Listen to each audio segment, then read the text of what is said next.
Tuesday in Simpsonville, South Carolina. We're glad that you tuned into this devotion and continue with our Bible trivia from the book of Genesis. Are you ready to think about not only the fact that Eve had additional children, but she had Cain and Abel, and she says, with the help of the Lord. I think it'd be wise for us to remember that whenever we're blessed with children, it's always a help from the Lord. We take for granted having children, and recently in my Sunday school class, one of the teachers said, we just take for granted having healthy children when in fact several couples at our church have had children that were less than healthy and had some pretty significant problems. And so we need to be thankful and to recognize it's the help of the Lord that helps us through all of that. And I hope that you'll pray for those families in our church that have children that need special care. Well, what was the offering of Cain? And the second part of it is, what was Abel's offering? What were Cain and Abel's offering to the Lord when they brought an offering to the Lord? Question number 2. Why would God not have regard for Cain's offering? Kind of a trick question. Why would God not have regard for Cain's offering? Third question. What was the outward sign of Cain's inward problem? What was the outward sign of Cain's inward problem? And a bonus question, question number 4.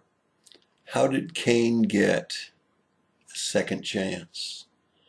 How did Cain get a second chance? These are interesting questions. Many people have been bothered by the fact that Cain brought an offering, and as a matter of fact, it's listed first. Whether he brought it first or not, I don't know, but it says first that Cain brought his offering. It was an offering from the fruit of the ground, and God had placed man in the garden to tend the garden and to take care of the ground. So we can't say that it was because it was fruit rather than animals, even though Abel's offering was from the firstling of the flock. We can't say for sure. We could divinely speculate that perhaps Cain didn't bring the best of the produce from the ground, but that Abel did bring the best and the first from his flock, and we could speculate all day long with divine speculation that that was the reason why God didn't find favor with it. But it brings us to the second question. Why would the Lord not have regard for Cain's offering? Remember, I said that was kind of a trick question, because you see, I truly believe that the answer to this question is not that there was anything significantly wrong with Cain's offering. Because if you read that statement carefully again in the text, in verse 5 of chapter 4, you'll see that it said the Lord did not have regard for Cain, nor for his offering. Now, I think that's very interesting, because you see, to me, that says two things. One is the problem was the one bringing the offering. And the second is that we can bring all the offerings we want to God, but if our lives aren't right, our offerings don't mean a thing to God. And so certainly here we find that it says that he didn't have regard for Cain or his offering. Now, that brings us to the third question, which reveals that problem that God had with Cain. What was the outward sign of Cain's inward problem?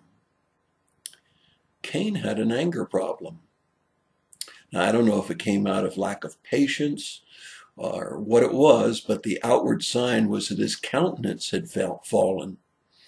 And many times when there's sin in our lives, whether it's anger, lack of patience, or whatever it might be, it shows up in our countenance and who we are.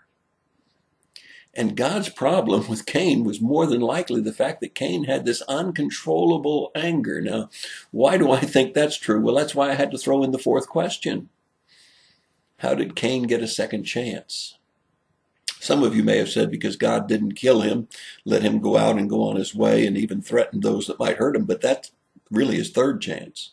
His second chance came down in verse 7, where you see that God warned Cain. He said, if you work on this, you'll do well. But if you don't, sin is crouching at your door. There was a warning to Cain. If you deal with this anger problem that you have, you'll do well. But if you don't, sin is just waiting at your door, just waiting to take advantage of that out of control anger, that out of control temperament that you have. It's a good warning for all of us. If our countenance is fallen because there's sin in our lives, and if God has given us a warning by letting us know through others that we have a problem in our lives, like anger, then maybe we need to work on that. Maybe we'll do much better if we just work on those areas that God has revealed to us. And maybe our countenance will be lifted up, as God said that Cain's countenance would be lifted up. Well, that's something for you to think about today. Hope you have a great day. That's your thought for the day. God bless.